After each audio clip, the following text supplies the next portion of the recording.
Bueno, hoy día vamos a hablar sobre un tema que siempre es útil tener a la vista, porque a veces se nos olvida que detrás de cosas que tenemos súper normalizadas hay un componente ancestral.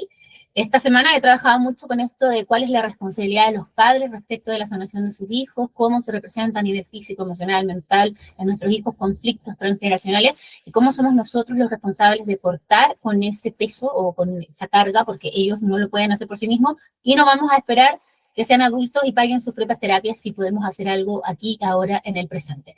Muchas veces, y yo lo he visto en madres, padres con los que trabajo, como pacientes, en constelaciones familiares, como alumnos, ¿cierto? A veces uno no quiere mirarse. Uno dice, no, es que mi hijo es así, es que mi hijo está deprimido, es que mi hijo tiene problemas alimenticios, es que mi hijo tiene una adicción. Y uno no quiere ver cómo nuestros roles o el ejercicio de nuestros roles ha incidido en eso. Ya a veces le tiramos la pelota a la mamá, le tiramos la pelota al papá. Es súper común que se polarice, ¿cierto? Como el masculino y el femenino, ¿cierto? Porque hay muchos dolores, muchas heridas, a veces las relaciones terminan mal. Pero vamos a lo concreto. ¿Cómo nos repartimos la torta en la gestión, ¿cierto? Y hay un hecho innegable y es que los primeros años de vida, digamos 0, 7 años, y luego vamos a hablar de las siguientes edades, la responsabilidad absoluta, absoluta, aunque no nos guste, nos delata, nos dé pena, nos parezca injusto, recae sobre la madre. Ya, no es que el padre no tenga una responsabilidad, no es que el resto de la familia, la sociedad, las redes de apoyo no tenga un rol que jugar. ¿A qué me refiero con que la responsabilidad absoluta recae sobre la madre? ¿Ya? A que desde el comienzo de la gestación de nuestros hijos somos nosotras quienes los envuelven en su emocionalidad, en su cuerpo, en sus emociones, en estas agüitas tibias que fluyen, que la nutrición les llega de manera física, también de manera energética y también de manera inconsciente. Todo lo que nosotras sentimos durante la gestación, en el tiempo antes, pues cuando se forma el proyecto sentido, todo lo que sentimos cuando nos enteramos que estamos embarazadas, cuando reparamos en el hecho de que va a haber un antes y un después, en que estoy embarazada de esta persona, no sé si quiero tener una relación, en que estoy estudiando, es que mi trabajo, es que mi proyecto, todas esas contradicciones, miedos, cuestionamientos vitales, si nos da alegría, si nos da rabia, si nos da pena, si pensamos en abortar, si quiero una niña y no un niño, si me nació niño, si... Bueno, todas las variantes, incluidas si hemos tenido pérdidas y abortos anteriormente, que eso es un gran tema en sí mismo, es algo que nuestros hijos van a sentir. ¿Ya? Lo que pasa es que lo sientan en un estado de conciencia donde ellos están en formación, o sea, lo que hay ahí es un alma que está habitando desde el comienzo un cuerpo físico que está tomando forma, que todos hemos visto, no sé, en clase de biología, que va pasando por distintos estados. Entonces, hemos dicho muchas veces que el alma durante los primeros 3 meses de gestación puede entrar y salir del cuerpo porque es parte de su facultad, porque la materia no es tan densa. Pero luego del primer trimestre ya el alma se tiene que quedar en este plano porque la materia es más densa y no tiene la facilidad de ir y venir. Entonces ya empieza a vivir una vida propiamente encarnada, donde todo lo que siente está mediado por la madre. Si la mamá pelea con el papá, si la mamá tiene hambre, si la mamá está deprimida, si la mamá está angustiada por las lucas, si la mamá está sufriendo algún tipo de violencia, porque digamos que la violencia en los embarazos es bastante habitual, más de lo que uno quisiera. Y uno dice, ok, ese ser, que en algún momento fui yo, en algún momento fuiste tú, en algún momento fueron nuestros hijos, te está experimentando la vida desde la mirada de la madre. Su segunda piel, su sentir, va a pasar por la madre. Entonces, yo sé que esto no es para generar culpa, o sea, si tú dices, ay, qué terrible, yo cuando me embaracé estaba súper muerta de miedo y no sabía qué hacer y pensé en abortar y le dije a una amiga y no sé qué. Claro, no es para que generemos culpa que estamos traumando a nuestros hijos, es para que nos hagamos cargo de que ese vínculo es muy sagrado y es muy íntimo. Ya, la culpa acá no viene al caso, porque siempre se puede trabajar, siempre se puede resignificar, siempre se puede ordenar esa información, pero no puedo decir como, claro, está esta típica frase donde decimos que hacemos lo mejor que podemos con lo que tenemos. ¿Ya? Esa es una frase muy usada en constelaciones familiares y cualquier enfoque transgeneracional. Pero esa es una frase que también corre en el presente. Quizás cuando yo me embaracé a los 21 años no tenía más herramientas y era otra persona, era una persona completamente racional, desconectada, adolescente, sí, adolescente porque aunque tuviera más de 20 años, todavía mi mente estaba como en esa realidad adolescente donde solo me importaba el estudio, los amigos, el carrete, los aplausos de lo académico. Claro, esa persona hizo lo que pudo, sintió lo que sintió, ¿no? No tiene sentido yo, ay, ¿por qué me reprocho a mi yo de 20 años por no tener más claridad y no ser más coherente? No, esa era yo. Pero mi yo de 40 tiene que hacerse cargo de lo que se le está haciendo visible ahora. Ahora. Mis conflictos con el papá, con la abuela, con la tía, con el femenino, con la culpa, con el placer, con el castigo, con el dinero, con la profesión, son temas míos y uno se los irradia a los hijos, uno se los comparte, es como ay, qué miedo el mundo, qué lata mi jefe, ay, qué atroz ir a trabajar, le estás presentando el mundo. Le estás, como tú deprimida, tú rogándole un hueón, tú sufriendo por desamor, estás presentándole el mundo de las emociones como drama, como dependencia, como apego. Entonces ahí es donde uno tiene que decir, a ver, yo no solo soy un ser individual, yo soy madre. Y hay un ser humano, yo tengo uno, dos, tres, cuatro, cinco, a veces muchos, que depende de mí, que nació desde el instante cero y me eligió, me eligió. Eso es muy importante, recuerda honrar la elección que tu hijo hizo, por algo te eligió como madre. Me eligió por una poderosa razón que quizás yo no sé, pero él sí sabe, conoce mi potencial y es mi trabajo desarrollar ese potencial para que no sea solo una posibilidad. Y los primeros 7 años de vida son fundamentales, porque hemos hablado muchas veces de esto. Los niños, entre los 0 y los 7 años, no tienen campo emocional propio. Ya vamos a hacer una pausa, vamos a explicar el tema de la anatomía sutil, la conformación de los cuerpos energéticos. Es algo básico. Si tú trabajas con niños, si tú trabajas en terapia, si tú trabajas con adultos, con lo que sea, tienes que saber esto. No puedes no saberlo. Es como un básico. Entonces, los niños nacen con el cuerpo físico desarrollado, si no eres prematuro, tu médico te dice, no, el niño ya tiene los pulmones, el corazón, o viene con un problema, o lo vamos a meter a la incubadora, ¿no? Y pensamos en lo físico, que no se vaya a ahogar, que el corazón le funcione, que los riñones, que esto, que lo otro, que la piel, que los ojos, pero no pensamos en lo energético. Nuestro cuerpo físico tiene una proyección etérica.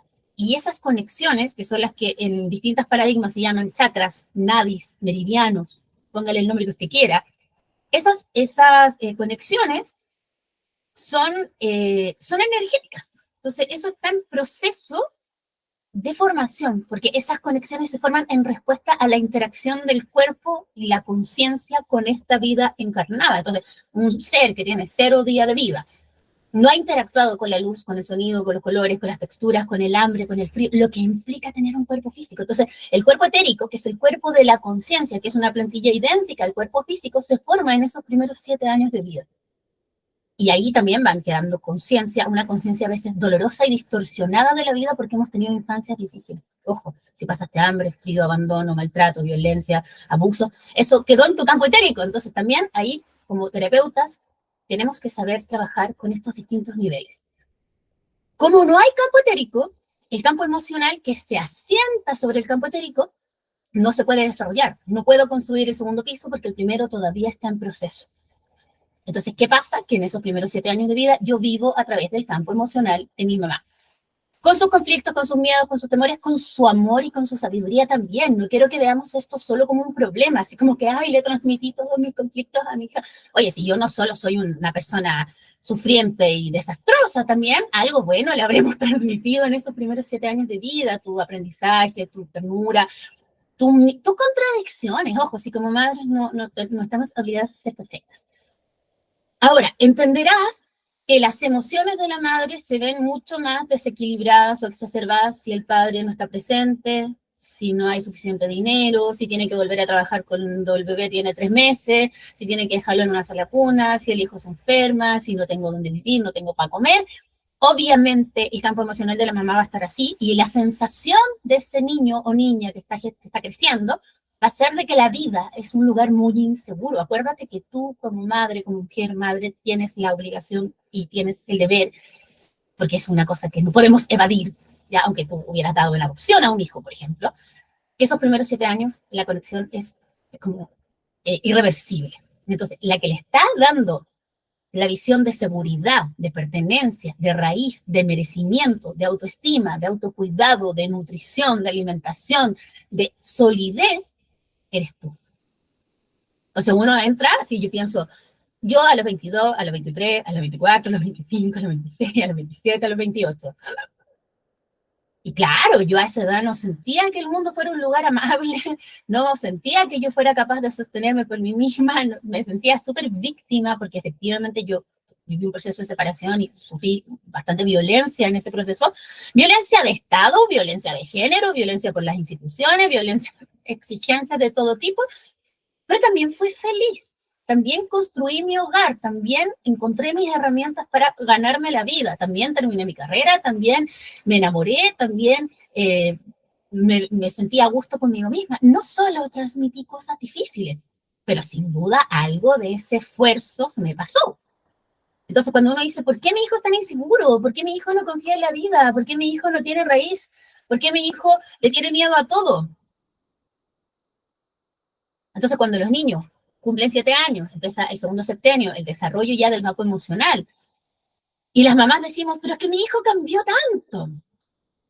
Sí, pues si antes la conexión madre-hijo era muy estrecha y era un reflejo inmediato de lo que a ti te pasaba, incluidas las enfermedades. Ya yo, una de mis líneas de trabajo favoritas es el trabajo de sanación madre-hijo. ¿Cómo sanamos a niños menores de 7 años a través del campo emocional y físico-etérico de la madre? Mental también, porque las creencias de la madre van a incidir en el campo emocional de la madre y eso va a incidir en el hijo. Así que, ojo, para quienes buscan respuestas por ese lado. Entonces, claro, los niños a los 8 años ya son otros, porque empiezan a vivir sus emociones y generalmente entran en crisis y generalmente desarrollan síntomas físicos, porque su cuerpo ya puede mostrar la emocionalidad a través del síntoma. Antes no, antes mostraban tus emociones. Tus hijos hasta los 7 años se enferman de lo que a ti te pasa, de tu miedo, de tu contracción, de tu herencia. ¿Ya? Vamos a dejar los casos transgeneracionales, hereditarios, eh, como a la herencia transgeneracional que se manifiesta a nivel de salud como problema congénito o hereditario, lo vamos a dejar aparte. Lo vamos a hablar en otro video. Entonces, ¿cuál es la responsabilidad que como madres nos corresponde? Si ya somos madres y nuestros hijos no tienen ni 5, ni 6, ni 7 años, ya tenemos que empezar a trabajar con ese periodo desde otro enfoque. Si tu hijo tiene 2 años, estás a tiempo de trabajar en ti, en la sanación de tu femenino, en tu arraigo, en tu autoestima, en tu seguridad, en cortar patrones de desvalorización, apego, dependencia.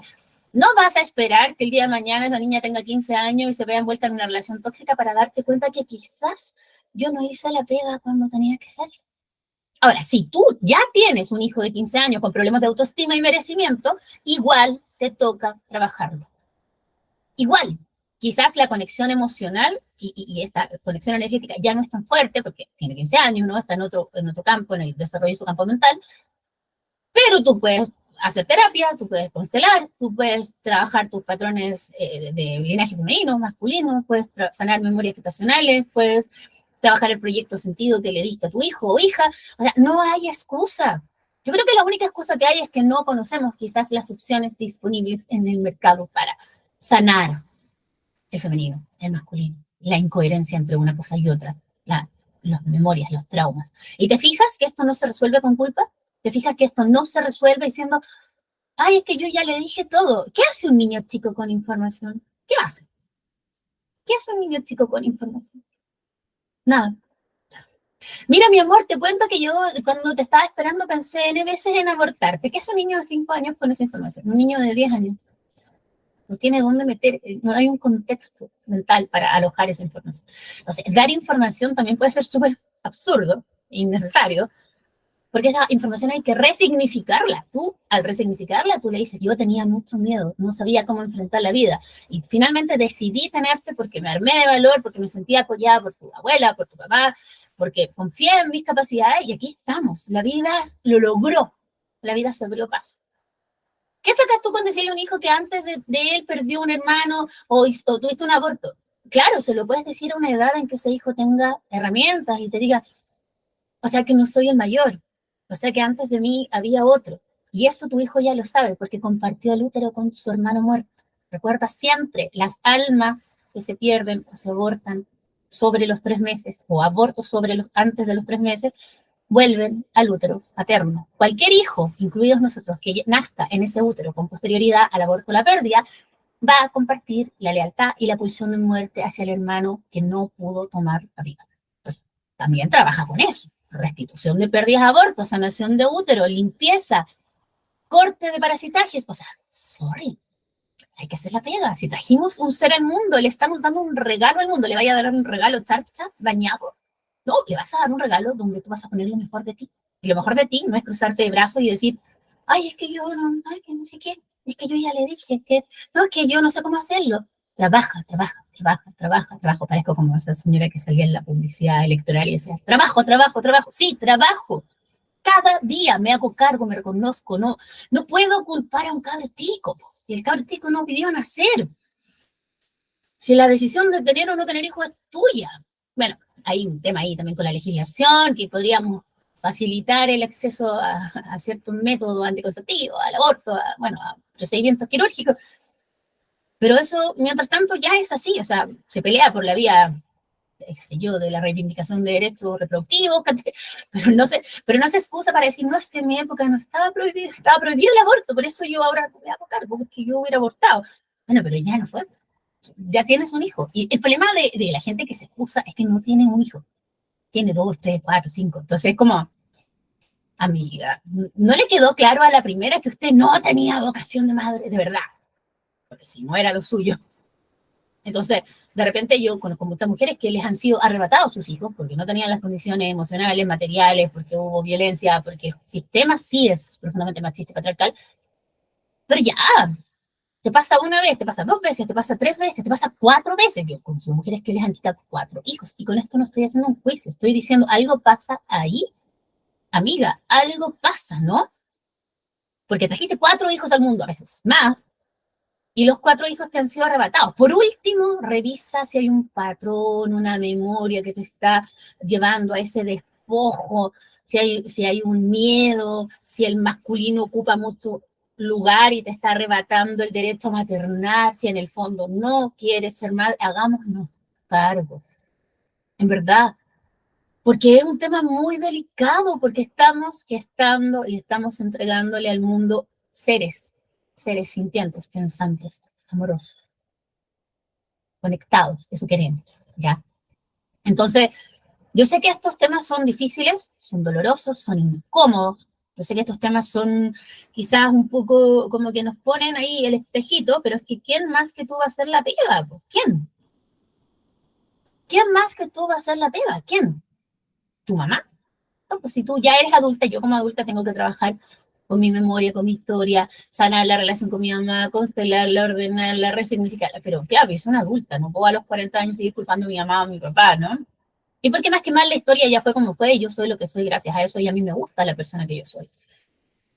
Pero si yo tengo un hijo chiquitito, si voy a tener un hijo, si tengo un hijo recién nacido, tengo un hijo de 2, de 5, de 7, de 8, de 10, de 15, sigue siendo, yo creo, siempre a los 18, a los 20. O sea, yo he visto muchísimas personas de 20 y tantos que sufren porque compartieron el útero con un hermano muerto, porque sufrieron abuso y no pudieron contárselo a la mamá o la mamá lo desestimó.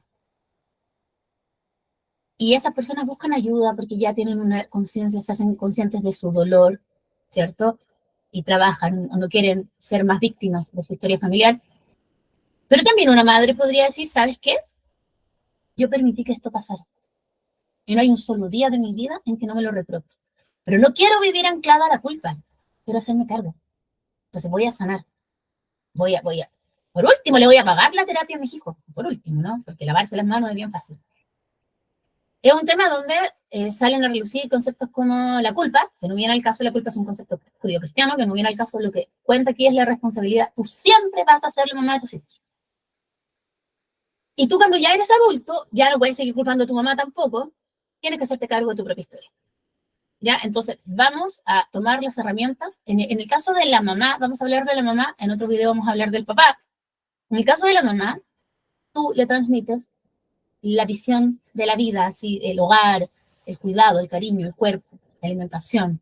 Si ese niño tiene frío o hambre. Yo de repente, yo debo confesar que soy una mamá bien aprensiva, precisamente porque yo tuve una infancia muy, muy descuidada. Yo soy muy aprensiva. Y eso puede ser un problema, porque cuando los hijos ya crecen, como que los estáis sofocando y tú decís que no tiene herramientas para enfrentarse al mundo. Bueno, aquí es donde yo retiro mi energía y digo, vaya hija, yo ya le di seguridad, confianza, autoestima para que usted enfrente al mundo y el mundo no se la coma. ¿Ya? Porque si no el mundo te va a comer, porque tú eres una cosita chiquitita que no sabe lo que vale, que no sabe escuchar su instinto. que no sabe escuchar sus ciclos, sus necesidades, su inconsciente. Ese es trabajo de la madre. Eso lo formamos nosotras. Y cuando no lo tenemos de adultas es porque alguien no hizo su pega, porque no pudo. Sí, no pudo. Mi mamá no pudo. Mi mamá estaba vuelta loca trabajando, sobreviviendo, odiando la vida, odiándose a sí misma. Obviamente mi mamá no podía darme eso. Ella no tenía eso. Nadie se lo dio. Esto no es un juicio, no es un reproche. Es decir, si yo no lo recibí porque había un quiebre en mi linaje femenino, en la transmisión de la sabiduría femenina, con mayor razón tengo que trabajarlo en mí para que no se prolongue la herida a futuras generaciones. ¿Me entiendes? Responsabilidad, conciencia, cambio. Ese es el orden. Si yo no me hago responsable, no me siento, esto no tiene que ver conmigo, es lo que me tocó. Lo normalizo el desamor, la violencia, el abuso, lo que sea. Sí, tiene que haber responsabilidad, toma de conciencia, y ahí recién es posible el cambio. Sin toma de conciencia, sin asumir, no es posible el cambio. Nuestra sensación de la vida, del amor, si tú piensas que, por ejemplo, si a ti te educaron a golpes, hay una parte tuya que siente que eso es, tú te lo mereces. Porque si la persona que tú más amas, que es tu mamá, te maltrata, porque tú hiciste algo malo, tú creces con eso. Hasta que de grande te vuelven loca, o vas a terapia, o sufres, o repites el mismo patrón. Porque nosotros amamos de la forma en que nos amaron. Y alguien te puede decir, no, pero es que yo no estoy haciendo lo mismo. No, porque tú aprendiste. Que tu dolor te hizo consciente de que esas actitudes eran dañinas. ¿A ti te abandonaron? A mí me abandonaron de chica. Yo no podría abandonar. De hecho, algo que a mí me pasaba cuando yo era madre, así a los 2 años, 3 años de mi hija, es que yo no tenía muchas ganas de ser madre. Hacía la vida cotidiana porque había que comer, ¿no? Ese niño tenía que comer, tenía que bañarse, tenía que ir al baño, tenía que cambiarse ropa, o sea, había una lógica en mi cabeza. Pero no es que amara el rol, tampoco lo odiaba. Mi hija me generaba ternura y me daba cuenta que yo tenía muchas carencias emocionales porque de repente me daban ganas de llorar porque sentía ternura y yo, ¿qué hago con la ternura? Porque eran mis trancas. Y una de las razones porque yo tuve muchos ofrecimientos del papá, de las abuelas, de distinta gente, oye, préstamela a mí, yo la crío. No, préstamela a mí, tú ándate a viajar, te pago otra carrera. Yo me acuerdo de eso, lo recuerdo, así casi con los papeles ahí a firmar. Pero en mi mente, en mi memoria, yo sé cuánto sufrí por no tener una mamá presente. Sé la soledad, el abandono, la tristeza, el hambre, el frío que pasé. Y todo tipo de vulneraciones. Entonces, cuando yo era, mi hija era chica, yo decía, tal vez yo no soy la mejor mamá. Entendí claramente, no tengo dedos para el piano, me falta empatía, me falta profundidad, me falta madurez, me faltan recursos económicos. Yo lo sabía. Pero soy la mamá y voy a hacer lo que tengo que hacer. Me voy a levantar todos los días, le voy a dar comida, la voy a llevar al parque, la voy a empujar en el columpio, aunque yo me viví una depresión postparto muy grande. Hacía esto, columpio. Hasta que la vida tomó su cauce y me convertí en un ser humano. Maduré, crecí, evolucioné, no renuncié. No renuncié porque yo no me hubiera perdonado a mí misma repetir mi historia, porque a mí me dolió mucho mi historia y me tomó muchos años de trabajo sanar mi memoria. Entonces no puedo hacer pasar a un hijo mío por lo mismo. Si tú no eres consciente de tu dolor, si tú te identificas con la víctima, con el sufrimiento, no tomas conciencia, no haces cambio. Ahí está la diferencia, ¿me entiendes? Las personas se disocian. Si tú eres una niña golpeada y después golpeas a tus hijos, es porque te disociaste de la niña que fuiste, de la niña que sufría con esos golpes, que no se sentía amada, que se sentía merecedora de la violencia. Y no puedes tener empatía con tus hijos porque te disociaste de tu propio dolor y te alineaste con la violencia, con el agresor. ¿Se entiende? Entonces, esto es un tema muy delicado. Yo no lo digo como, oiga, señora, hágase cargo. Sí, sí, también lo digo un poco así. Yo entiendo que hay situaciones en la vida de sobrevivencia, hay que trabajar, hay que comer, hay que pagar. A veces hay mucha violencia, o sea, yo en mi vida he dado cantidad de peleas judiciales, soy una experta en juzgados de familia, en escrito, en leyes, no sé qué, que además te las cambian a cada rato, en hacer valer mis derechos, porque es muy violento, la violencia económica, la violencia psicológica, la violencia vicaria, no hablemos siquiera de la violencia física, violencia sexual, o sea, puedo seguir todo el día. Y claro que ha sido injusto, y claro que me ha quitado energía. Yo quisiera estar en mi casa tranquilamente disfrutando mi familia y no dando una pelea legal o pagando un abogado o reclamando por cosas que el sistema debiera garantizarte. A ningún hombre deberían recordarle que debe pagar una pensión alimenticia. La weá debiera hacer, o sea, por último te saco un riñón, lo vendo, pero esa plata tiene que estar en la cuenta. Y estamos hablando de plata, estamos hablando de cariño, de presencia, de ética, de valores, o sea, ni siquiera eso te lo están pidiendo. Pero hay una herida tan profunda con el masculino, que la vamos a hablar en otro video cuando hablemos ya de la preadolescencia, que ahí la energía del padre se hace muy importante. La energía del padre entre los 0 y los 7, entre los 8 y los 14, es importante por defecto, porque si el papá no está, o si el papá jode, la mamá se debilita, la mamá se desgasta más, la mamá tiene que estar cumpliendo muchos roles. Por eso es importante, porque si hubiera un papá amoroso, presente, solidario, que tal vez los papás no son pareja, pero sí trabajan en equipo, la mamá podría ser mamá, no tendría que ser burro de carga, ¿me entendí? Es importante por defecto. ¿Dónde se vuelve el papá importante como energía, como conciencia? En la preadolescencia, porque los niños empiezan a salir del ámbito materno, del hogar, del nido, empiezan a salir al mundo, se empiezan a relacionar con sus pares, y empiezan a buscar reconocimiento, y empiezan a desarrollar su identidad, a pensar en su futuro, a pensar en sus profesiones, en su estudio. Y ahí el papá y las frustraciones de los papás, y la falencia de los papás hombres, de los padres, se notan. Y ahí hay que hacer otro trabajo. Y adivina quién hace ese trabajo por lo general. Una. Pues. Yo no veo al padre de mis hijos diciendo, hoy voy a sanar porque quiero que mis hijos se sientan libres de elegir su profesión y no tengan que cargar con mis frustraciones. Nunca he escuchado a un hombre decir eso. Si bien yo a veces trabajo con hombres, yo siempre digo, mi público de hombres son como un 2%, la mayoría son mujeres madres en un rango de edad entre los 14 y los 60, porque también trabajo con adolescentes, ¿cierto? Son poquitos hombres, ¿y saben cuáles son los hombres que deciden sanar?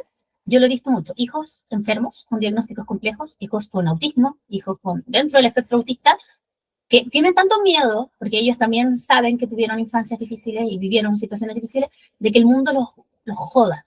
Y fíjate que esos hombres, sus hijos, generalmente no tienen mamás. Son mamás que los han abandonado, que se han ido, que han hecho otra familia.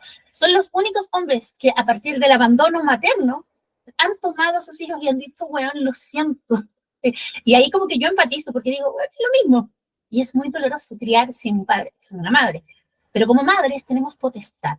Pero yo siempre estoy en la cruzada de reivindicar la maternidad como un lugar de poder. No como debilidad, no como víctima, somos poderosas, somos dadoras de vida, somos creativas, somos abundantes, solo que hemos sido, se nos ha arrebatado esa memoria. Entonces parte del trabajo de sanación es recuperar esa memoria y desde ahí nutrir nuestras vidas, nuestra salud, nuestros hijos, nuestra descendiente, ¿no? Yo tengo claro que nietos no voy a tener porque a mi hijo, a mí no me interesa ser madre y no la puedo presionar porque hay un nietecito. Sería bien injusto de mi parte presionarla con eso, pero muchos de ustedes ya son abuelas y a veces nos preocupan nuestros nietos porque vemos que nuestras hijas no tienen paciencia, se exaltan, están deprimidas, sufren violencia, están pendientes más de la pareja que de los hijos y como abuelas nos duele. Pero adivina quién crió a esos hijos. Entonces hay que asumir, ¿no? Si mi hija no cachó cómo gestionar sus emociones, ay, ¿por qué será, no? Si yo hice lo mejor que pude. Sí, tú hiciste lo mejor que podías. Yo también el día de mañana voy a decir, hice lo mejor que pude. Y seguramente igual la voy a cagar. La diferencia es cagarla con la intención de hacer lo mejor posible, igual, y que quede un margen de error, y la diferencia es cagarla porque solté el manubrio y dejé que la cuestión chocara. Esa es la gran diferencia. Así que te dejo esta pequeña introducción al rol de la madre en la sanación de nuestro linaje ancestral. Vamos a seguir analizando en un segundo video el tema del papá, el desequilibrio entre masculino y femenino, porque esta falta de energía masculina afecta nuestra performance como madres, nos hace un poco más complejo, pero también a veces tiene una ventaja.